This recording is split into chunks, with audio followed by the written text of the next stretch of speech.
Hi, and welcome to episode 1 of Destination Exploration.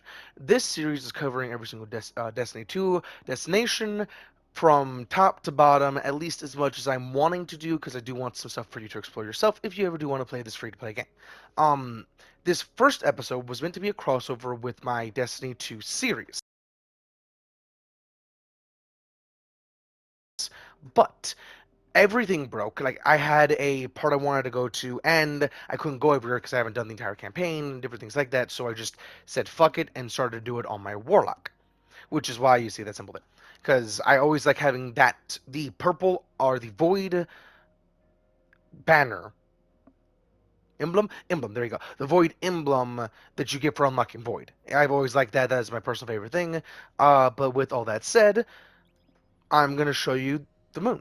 The moon is no, and I am also going to do is like a safari for what I can tell here and there because I am a massive gun nut in this game, but I just dabble in the lore. The lore is absolutely fucking terrifying in some regards here and there if you do like spooky things and overall cool things. The moon is the most spooky place. The moon is literally haunted. If you now watched my previous episode, or my previous episode that I'm actually uploading right now, I highly suggest watching it because that entire video is covering how spooky the moon is. And spooky because not really scary. Bungie could have easily made this season, or not this season, this expansion absolutely terrifying. They just chose not to. I forgot to go to a party. I'm going to do that right now, and that actually gives me a good excuse to see how different my audio is. Now, this is the first area you go to with Eris and all these different things, but something kind of cool about this area that isn't self-explanatory and isn't at first glance is this portal, or this area here, actually opens up to a portal that pops you out all the way over here. So it allows you to have just a fast travel from one end to the other, but I forget what actually triggers this door. But it is a door that you can actually have. And something else that's pretty cool is this over here. This tire game, I'm not going to do it because I do have 3 goes. I don't want to do it. Is to roll a tire. Actually, I can just type in the glimmer. Glimmer is the currency you get for doing literally everything. Killing boys gives you glimmer and all sorts of shit. But this is as simple as push it down and try and get in one holes. The center hole is the most points. Your goal is to just get as many points as you can. But the tire can easily do shit like that. It actually is a decent time waster if you really want to. And there is this area over here where you can find little collectibles. On my Titan, I do have a couple of these done. I have to do them on every single character, which is a good thing and a bad thing. I actually like doing everything on every character because each character is completely unique in how they play and how they do things. Which is why I am only ever really going to play on my Titan, or not my Titan, my Hunter for my playthrough because that is the one playstyle I haven't really fully gotten the grasp of. I have gotten a grasp of Warlock and Titan because both of them are pretty fun and both like major extremes. Hunter is very flowy, a lot more so than either or, and I'm good at a lot of different things. This area here is is a spaceport, relatively speaking. It is not the typical spaceport like you would see ships flying in, going out, doing that general thing. What? I thought this was my extra slide build. Huh. Also, the reason why I have this build on is because the moon is haunted. It's actually pretty funny to have a laser beam. Can't cross the streams with anyone, but I do have a laser beam.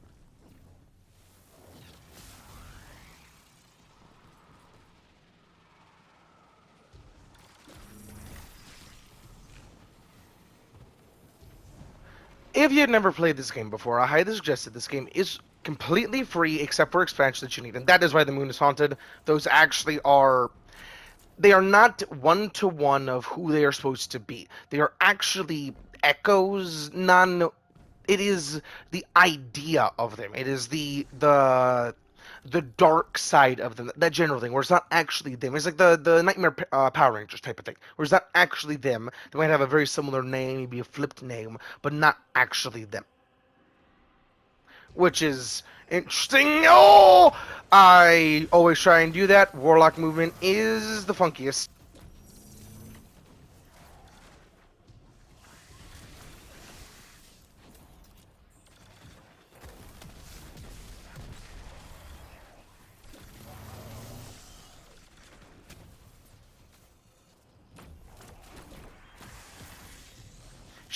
I need ammo. Give me your ammo.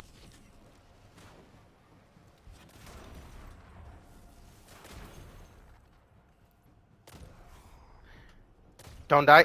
Yeah, give me your ammo. I did cover this build a long time ago in a any weather build if you do want to see what it is.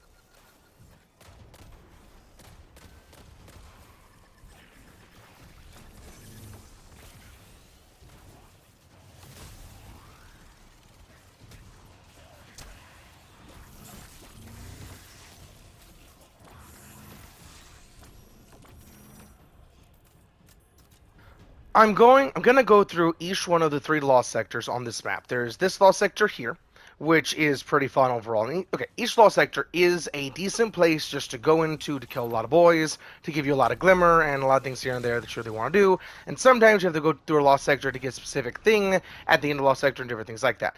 And every week I could possibly show you right now, actually. There it is. It is on Europa. Not every week, every day actually, this rotates, which gives you all those rewards, and there's a higher tier that makes them a lot more guaranteed.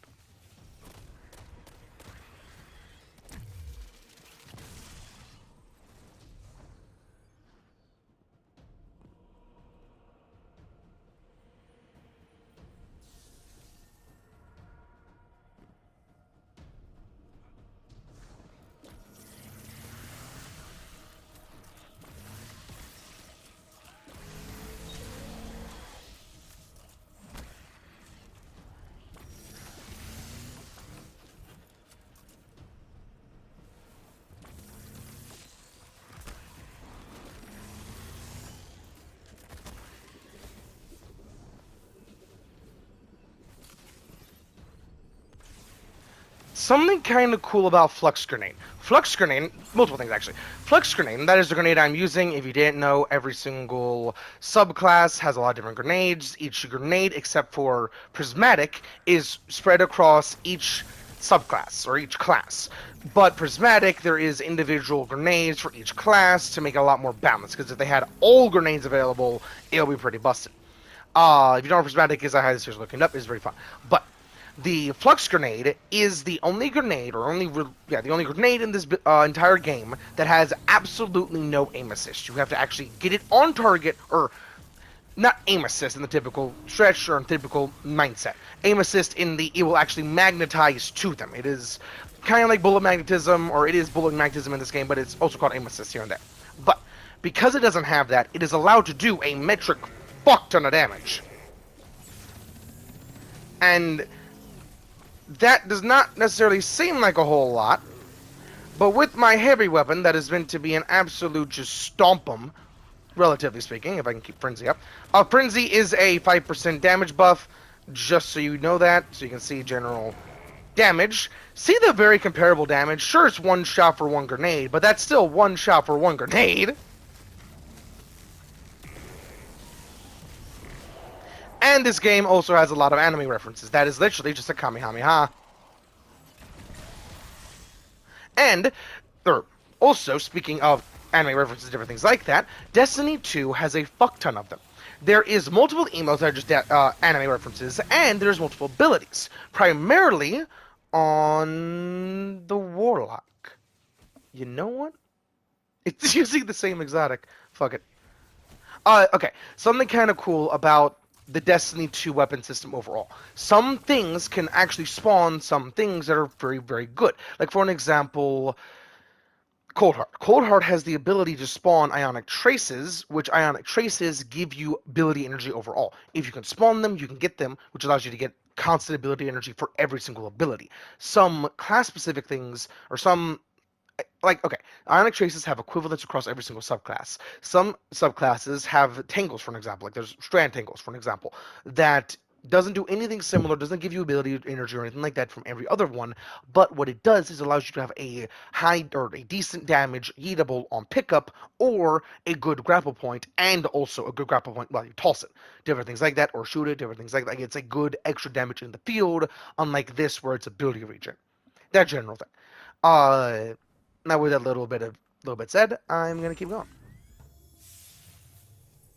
And I am gonna swap around builds a good bit. I just want to say that thing because I do want to show off the different anime references because this game is just so cool because of them.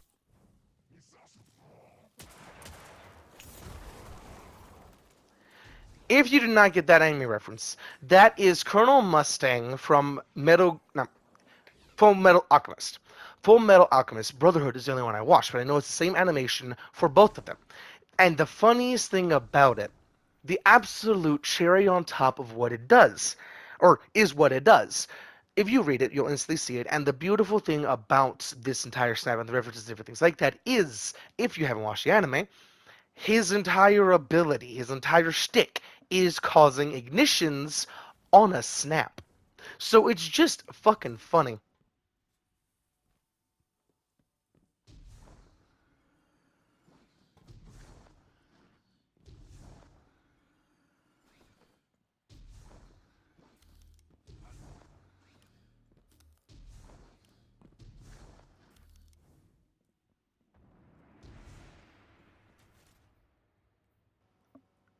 Is this my Electro Slide build?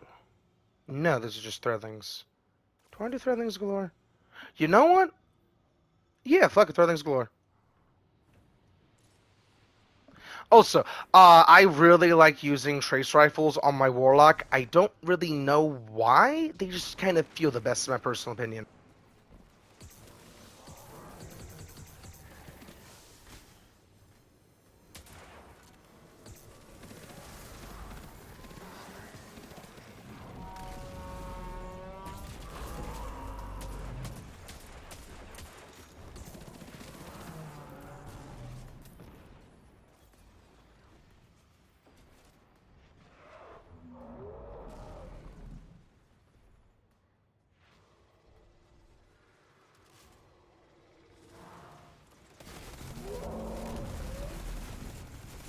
I haven't played my Warlock in a good bit, so I was trying to find this build specifically. Ah, don't kill me. Oh. Do I have everything equipped? I believe so. Hell yeah. I don't like this heavy on it.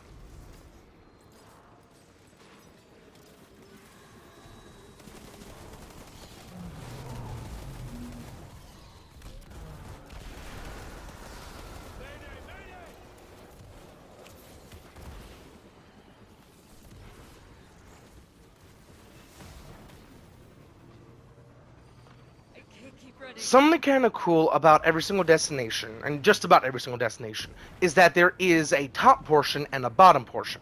Especially every single, most of them actually. Excuse me, I had to burp there. Um, most destinations have a under portion. This under portion, or this destination under portion, is literally a basically the Hellmouth from Buffy, where it's just hell below. Like it's not hell, it's interdimensional demon bug hell. Better way to put it. Where this is literally called the Hellmouth, and this is the opening point for multiple things. Primarily a raid where you have to go fight a, how do I put this? A demon cockroach with the power to kill gods. I think is a good way to describe it. Its name is Crota, and it is the son of the king, basically Zeus or Odin equivalent in the Hive God pantheon, which is pretty fucking terrifying. And I don't mean God in, I mean God in the typical mindset. I personally don't like the word God because every single God in any fiction ever is just a person, and anything, even if it's not fiction to you, anything at all, Zeus, Odin, all of them are just people with power. Like they're not gods. They're not anything more than you or I with power. But the Hive gods are the same general way, actually. But the reason why I'm saying they're gods is because of typical understanding and typical like easy clicks. I would just call them people with power, super people, if anything. But like I've been saying, they're demon cockroaches, nowhere near people. These guys are fallen. Basically space pirate beetles.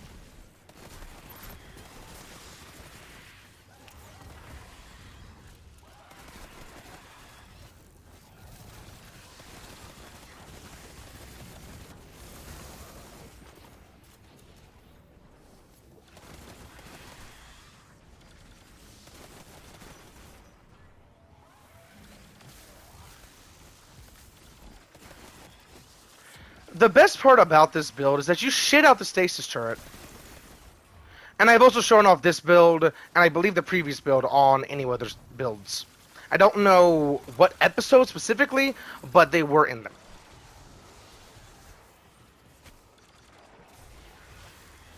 And speaking of builds in this game, do not copy any build one for one. And typically, you won't actually be able to copy any build one for one. So never try to copy it in any, like, high capacity. Only copy what you want. In any build, only copy what you want, only do what you want. Like, for an example, people wouldn't really think to use Cerberus. But Cerberus is the only primary ammo shotgun. And when you think of Cerberus in that way, you can go pretty fucking far, because that's what Cerberus is. It allows you to have that ease of use factor that shotguns have, and with the 31 round shots and those 31 rounds in the magazine, allows you to just spread and do a lot of different kills. So if you're using Devour like I am, it allows you to do a lot of different things, and that's the entire gimmick of this game. What are you exactly wanting to do? Which is why there's no meta and different things like that. I highly suggest anyone plays this game because of all these different factors. Like, for an example, you can use everything I am using in PvP, with varying degrees of success, mind you, but you can.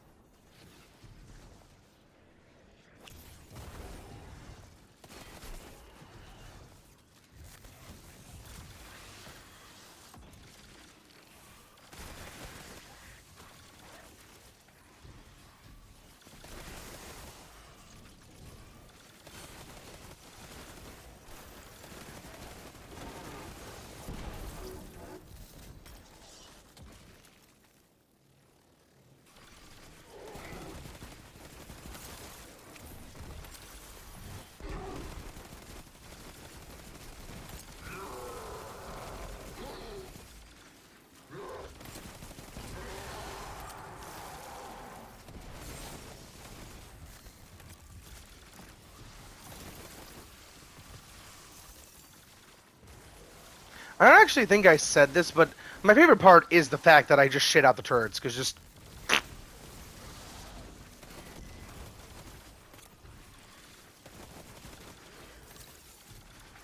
And, okay, something fucking hilarious about how the turrets shit out is, and I have actually used this in PvP too, because it's just fucking funny, you can actually aim it. Ah, fuck, it bounced off of that little bit there. I saw the stasis bit there. But, oh, you can actually aim it with actually pretty good degrees of success if you know what you're doing.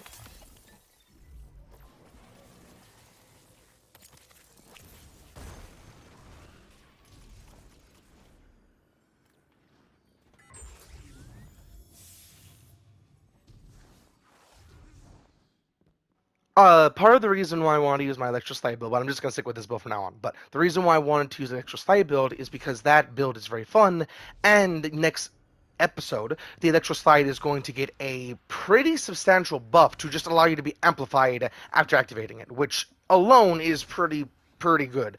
But with that said, next season is looking to be absolutely insane in so many different ways. Something I am really looking forward to is just, or I had one specific thing and then I completely forgot it as I was saying this shit.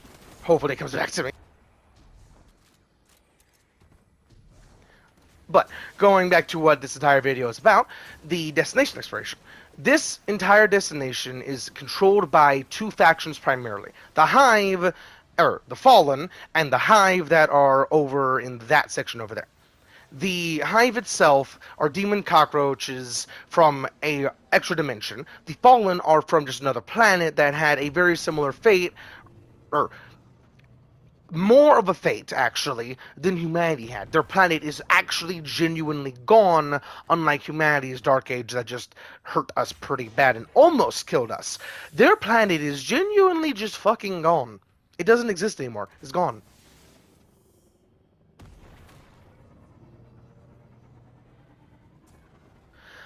Which is why they actually made these massive ships. These massive ships are their generational ships, which I don't think were made during any time beforehand or anything like that. I believe these were like, oh shit, we gotta go yesterday type of thing.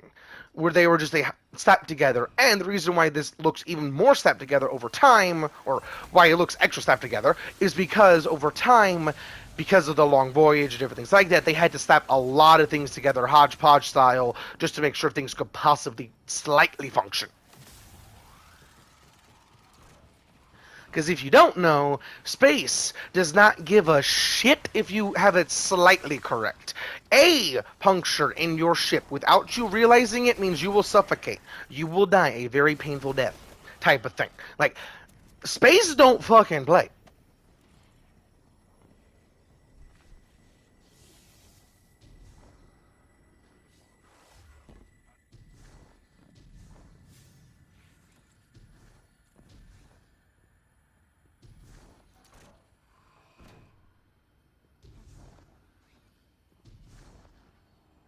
I'm trying to remember the one thing I want to talk about for next season. Where it's, I know it's a Titan specific thing because I am a Titan main. All those Titan buffs sound absolutely fucking gorgeous. Like I am excited for everything there.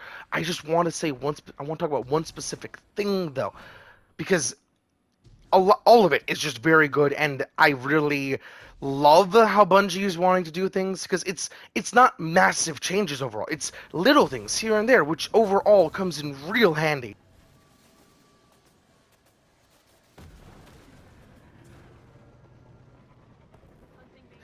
I remembered. Hell yeah. Okay.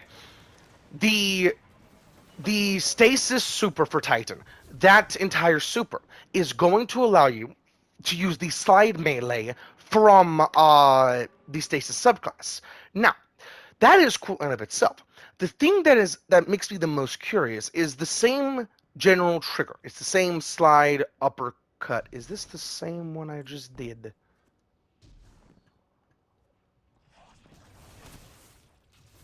No, I did. It's over around there. Right, yeah. Okay. A lot of lost sectors on the same destination look very similar, which is why I got pretty confused there. Sorry about that. But what was I saying? The slide melee there is the same general thing as the solar version, Glacial Quake, not Glacial Quake. Consecration. There we go. So with Prismatic, would you be able to do that? And if you can, that now gave Prismatic Titan a third way, or yeah, a third way to practically have infinite consecrations. They already had Monte Carlo and Prismatic. Now they possibly have a super that just allows them to slam, slam, slam, slam, causing ignition after ignition after ignition after ignition. And if you have the build I have, for an example, cause a fire NATO that does just extra damage on top of causing that ignition, which is absolutely insane. And to be honest, I thought that super could already do that. Which is why I have that super on that build in the first place. I haven't showed this build off that I'm talking about. Just that build, I have that super on in the first place because I thought it was actually able to do that to begin with, but it can't. But that also allows me to just have a very good super, because if you don't know, some supers or some things overall aren't very self-explanatory for how you can use them for high damage. That super is one of them. If you did not know, and if you look it up you can easily see how it functions, that heavy slam, those crystals, they are what does the most damage, but only on bigger boys, like bosses, when they can actually just walk through it and shatter them on their own, or on their own. If you know that distance, because the distance is always the same exact distance no matter what you're doing, if you remember that, you can easily annihilate something big, but only the ones that can actually like keep walking through it and not have to worry about getting stunned. Once they're stunned, you can't do as much damage, but you can still always shatter them after they're stunned. So it's tomato potato, or tomato tomato. I'm debating if that is the same or different, because tomato tomato is, or if tomato tomato is the same but different way of saying it. Tomato potato is two different things that sound very similar. I don't know which one it is. I'm just gonna keep playing.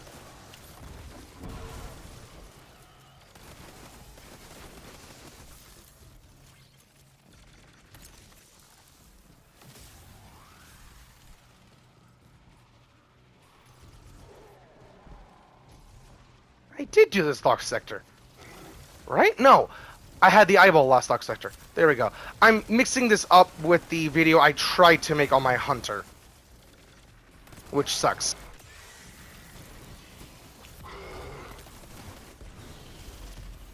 Also, just so you know, the prismatic subclass has a fragment. The specific fragment, I'm actually going to show you because this fragment is absolutely insane. This one. This one works with your supers included. Like, literally everything that could be classified as a, not solar, a light ability counts towards that bonus damage. And it is absolutely insane the shit you could possibly do with that. Like, for an example, with this build, the Arc Soul is actually counting towards the overall damage buff. And it is absolutely beautiful.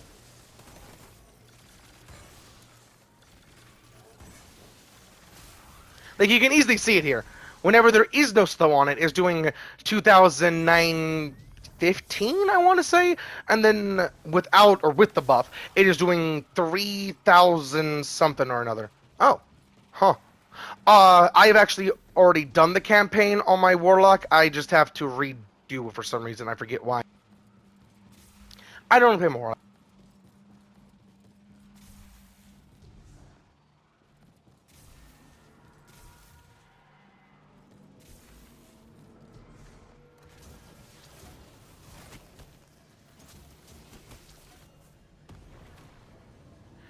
Part of the reason why you see a lot of Fallen architecture is because the Fallen really like expanding their general area. They'll always try to expand, and they really are very territorial when it comes to the more pirate ones. The ones that are more vicious, the more I'm gonna kill you for what's mine because I say so kind of thing. They're trying to mark off what is theirs and what isn't kind of thing.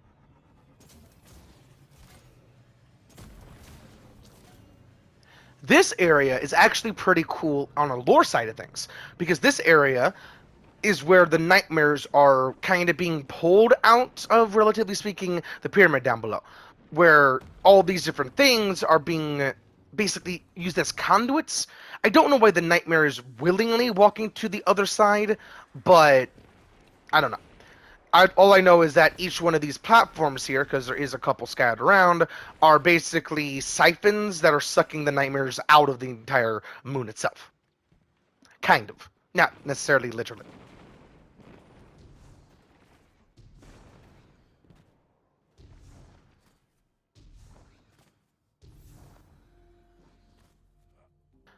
Also, the reason why every single one of these places are called K1 is because that is the human colony, relatively speaking. I think it was mostly scientific researchers and different things like that, or different people like that, that were all here on the purposes of learning more about reality itself and different things like that.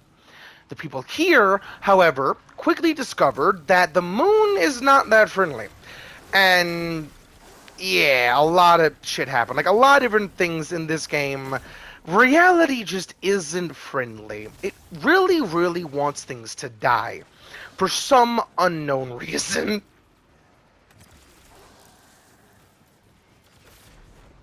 Like, on the moon, alone, there is 2 apocalyptic, just random things that have been found. There's the anomaly from the PvP map, which is literally an apocalyptic anomaly in of itself, and the pyramid deep below the crust, which is an apocalyptic event in of itself. And that is insane to think about, just on the moon. Just the moon. A very small celestial object in the overall expanse of the solar system. Just the fucking moon has 2. What does other planets have?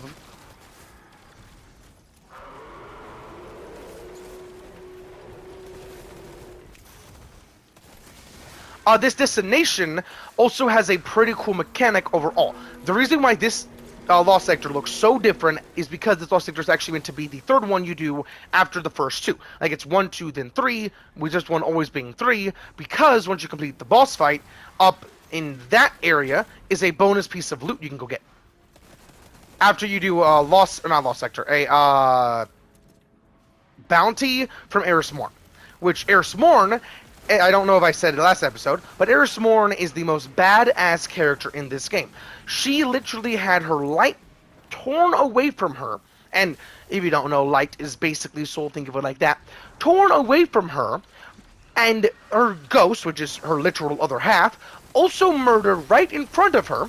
And yet she said fuck you, and not yet, she said fuck you, pushed forward, and slaughtered every single hive that she possibly could, getting through to the surface and getting back to Earth from this place actually.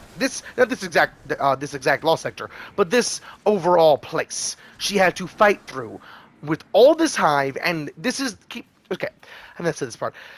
The moon is the Space Demon Cockroach's #1 testing ground. They absolutely love it because they are able to just have infinite test subjects called Guardians. All they have to do is fly down to a mud ball every now and then to get some. That kind of.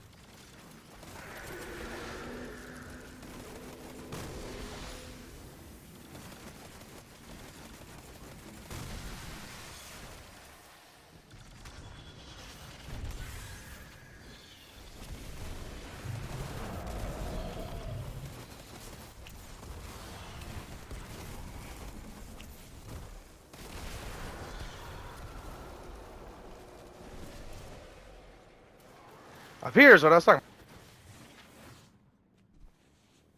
This spot here. If you do and it will actually tell you the bounty because it will give you the reward. Once you do this, you can go in there and get an extra piece of loot. I don't think it's ever really good, but it can be.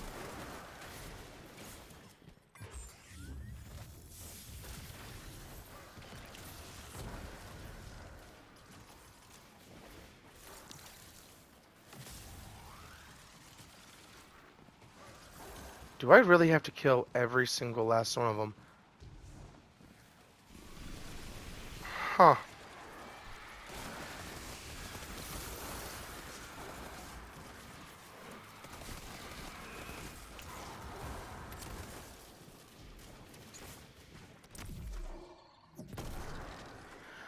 If you've played a lot of Call of Duty and those type of games, the finisher that you see me do a whole lot cannot be done in PvP. There is no insta-kill in PvP unless you're using an ability or something like that, even when it comes to finishers. Finishers would be kind of busted in this game for PvP, because there's so many different times where you can easily survive, or... Okay. TTKs in this game are so fucking tight that if you could do that, that would literally make it where every single fight is who can get that finisher off faster. Which would be absolutely busted. But you can actually build into finishers in PvE, which is pretty cool.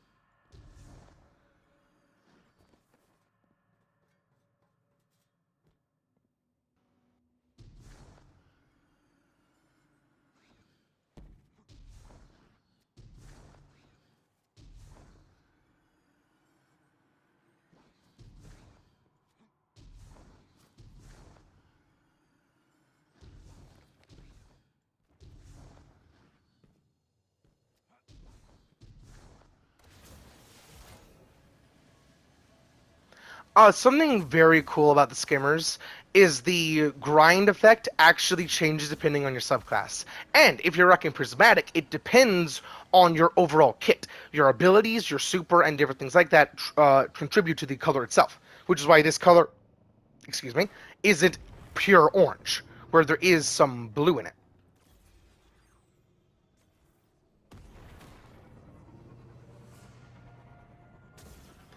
And some purple. I think there's a little bit of purple in there, which is why there is that.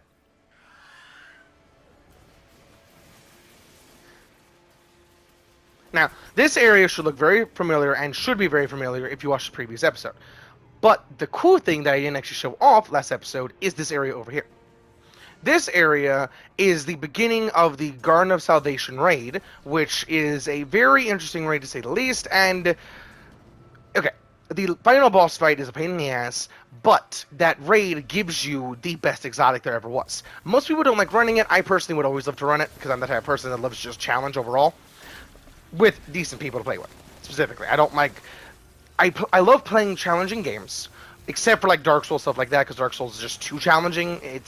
it's way too challenging for not enough reward kind of thing, where it's just sad most of the time. But uh I like challenging games. Like, for an example, if you ever play Black Ops 2, I am the type of maniac that absolutely loves Transit. Like, I play Transit the absolute most. Out of every single map, Transit was my go-to. Because, and if you didn't know, you could actually run through the cloud, or run through the fog, and know exactly where the monkey boys are going to jump at you. They always jump at the same angle at your head and always straight behind you. So if you have my favorite gun, for an example, the Executioner in that game, you could easily run a little bit, hear them scream, turn around, do a 360, and pop them in the forehead before they have a chance to kill you, or even touch you, for that matter, which is very handy and allows you to get through that entire map so fast. And that general ability to understand the mechanics and that general thing is what I love about Destiny and so many other things that can easily be challenging, but aren't as challenging as a lot of other things.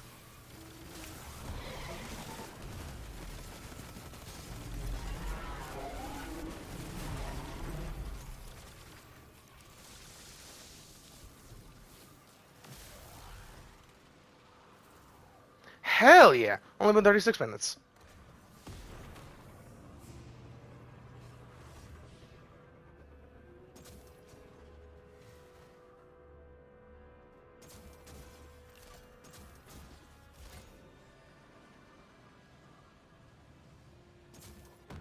I could have easily just jumped up that, but I really didn't want to.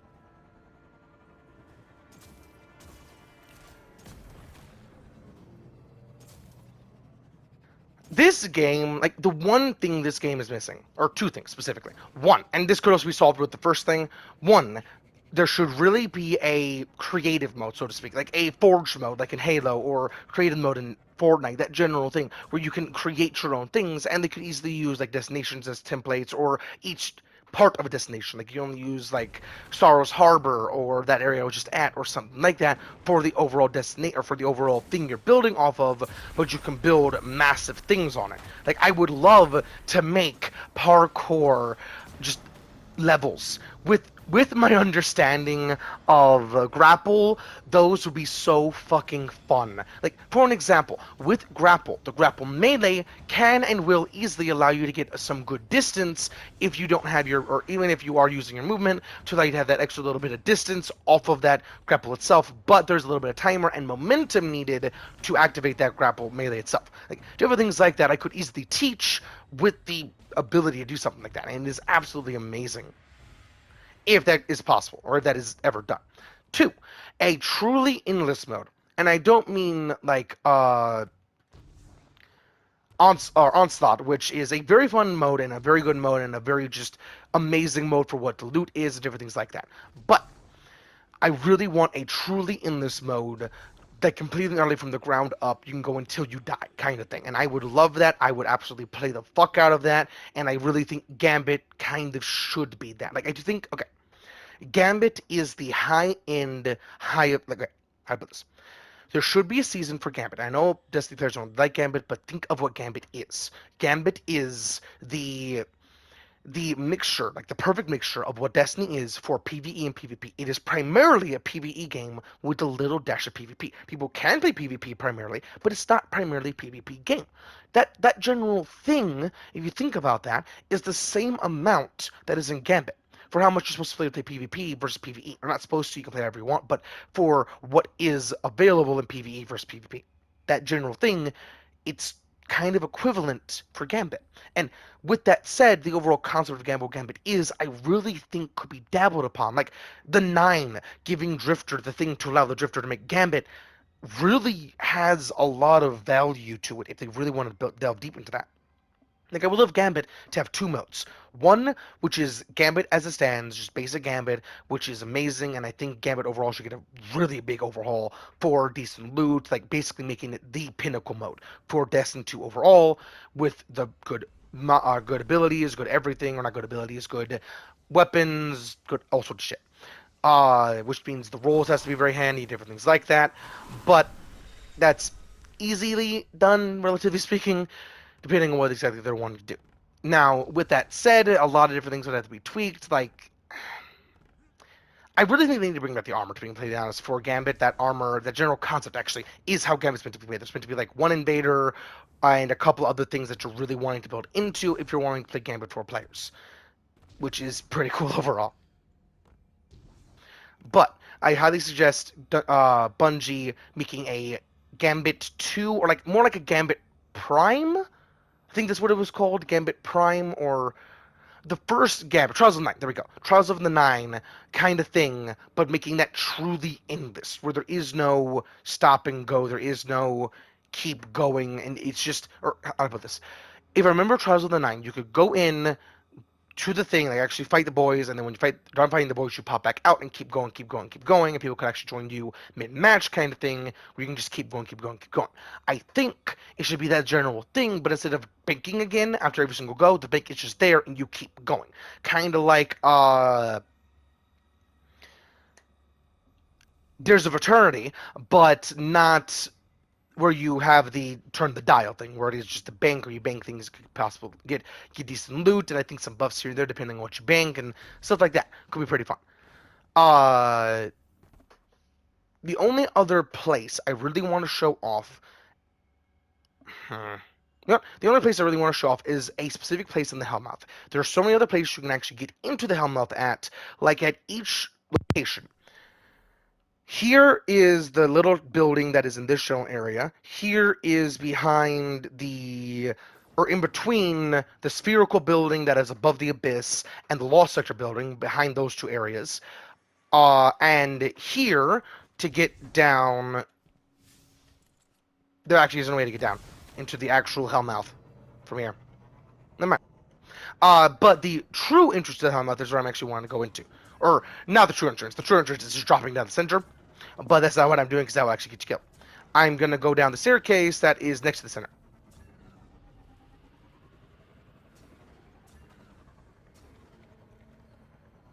which is in here.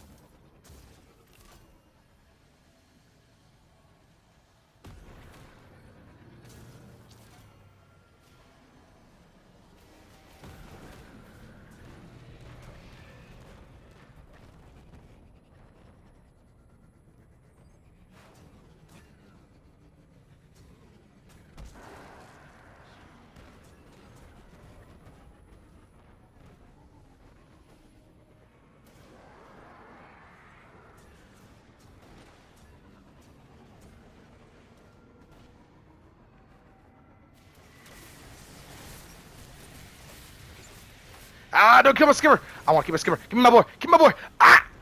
My boy. Ha ha! My boy's alive.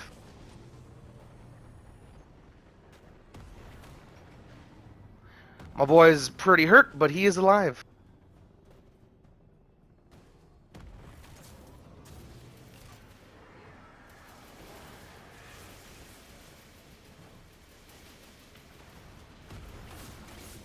I was paying attention.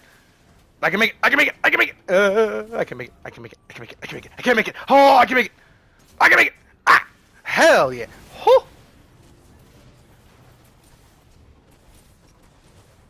Here is where I want to show you. Hopefully this doesn't break. Hell yeah, this is where it broke last time. This is where I want to show y'all. This area is my personal favorite area because of just that. The distance here. And something kind of cool. Look at all the spooks. There's like a spook there. There's a spook there. A spook there. And I don't even know what that chain looking thing is out there at all.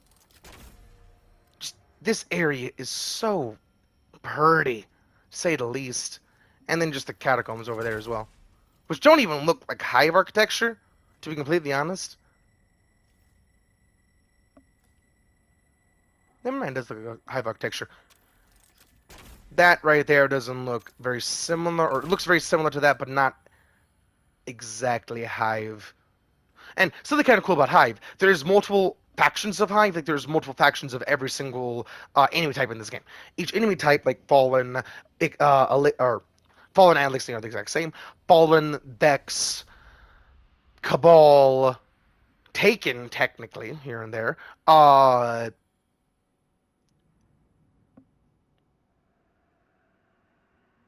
Hive. There really needs to be more. And I didn't say Scorn there. If you were watching and you were saying Scorn, you wanted me to say Scorn. Scorn technically isn't another faction.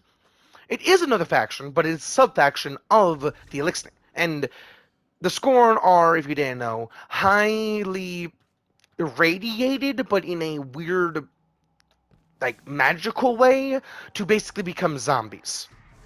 Where their lifeblood, so to speak, got corrupted and turned into dark ether when their thing is meant to just be ether kind of thing, and they kind of became undead zombies, and their main boy, their biggest boy, is literally just immortal, and more immortal than the Guardian, more immortal than literally any other entity in this game. Even gods in this game are literally designed to be able to die. Most gods in this game run off of the sword logic, which the sword logic, if you didn't know, is literally if you can kill me, you're better than me. But that is a big ass if kind of thing.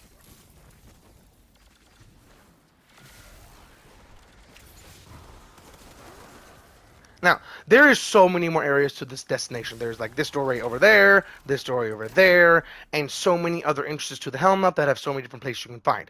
I forgot that lost sector. There is not 3, there is 4 lost sectors. Motherfucker, how long do I got? I can speed on that.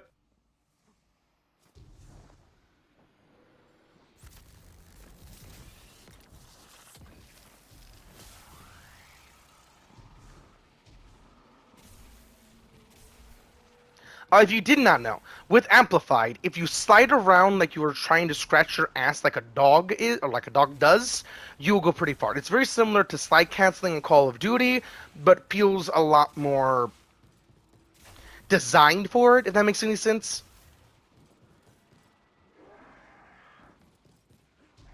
Where it just feels kind of good. And thinking about what Amplified is and how Arc really functions for the Guardian, that makes perfect sense. Just this slide being able to use the... Okay.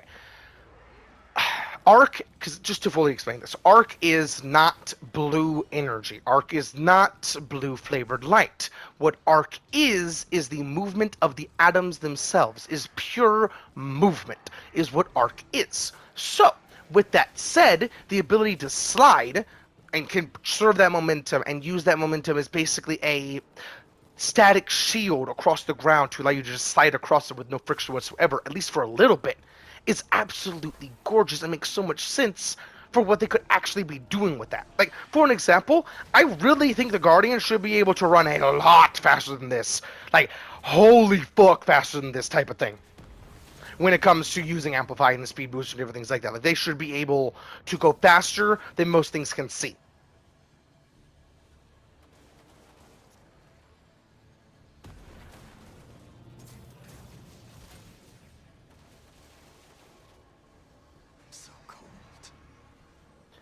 And, with that just said, technically, this destination, every single one of the patrol beacons are not actually patrol beacons, they are patrol ghosts. They will say shit like that to get under your skin to just disturb you.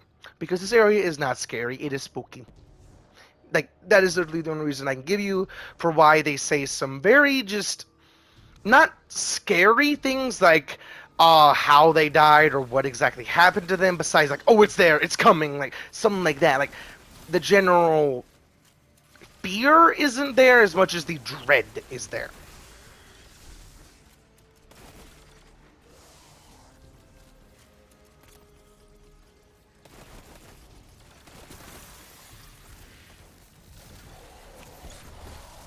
Also, if you are the type of person that really likes being scummy in any PvP you play, I highly suggest playing Stasis Warlock. I absolutely hate Stasis Warlock. I am not, like, that is the only playstyle I will ever genuinely get mad at in this game. I didn't even get mad at Jotun Abusers. Jotun Abusers, like, it was fun. It's my personal favorite sniper in this game. And just so you know, if you don't know, the Jotun isn't actually a sniper. It is a fusion rifle. But because of what it allows you to do, which, okay, fusion rifles, good explanation, is charge up SMG. It has a kind of thing. It's a But that does a good chunk of damage because it's a special ammo weapon, unlike primary weapons which have infinite ammo. Special weapons have reserve ammo and limited at that. The fusion rifle, though, called the Jotun, is an exotic that doesn't have the factor. It has tunk factor. It is one massive slug, basically, that shoots from that toaster, basically, that can one-shot basically guaranteed in PvP. I don't think it can guarantee the one shot anymore, and it also has pretty good tracking, different things like that, that made it where everyone abused it. And back when it was the meta, and previously in Destiny 2 there was metas, nowadays there isn't. Jotun was the meta for a good bit, everyone abused it, because you could literally just look at somebody wrong and they explode into a very fiery explosion. But, and I do say a lot of buts here because Destiny is a lot of buts, the Jotun was a very hard exotic to get. You had to do a high-end thing multiple times to get a specific thing to drop. In each one of the specific things, it was a very hard thing to get, which is why Bungie didn't nerf it for a very, very long time. They wanted people that actually got it to really enjoy it. I only got it after it became a hell of a lot easier because I didn't fucking dare, kind of thing. It was hard, and I actually needed teammates, and I still don't really have teammates. Now, with all that said and done, I hope you all enjoyed this video. And for those that joined this episode or from my previous episode or for that season overall, next episode, which will also be today, because you want to post 3 videos today, is going to be on my hunter, continuing that expansion, because I really want to get forward on my hunter, and I kind of fucked over myself when I said that I'm going to make videos on that, because I would love to just play it, but I can't because I'm going to do it chronologically for y'all, which sucks. With all that said, I hope you all enjoyed the video, and I'll catch you on the next one.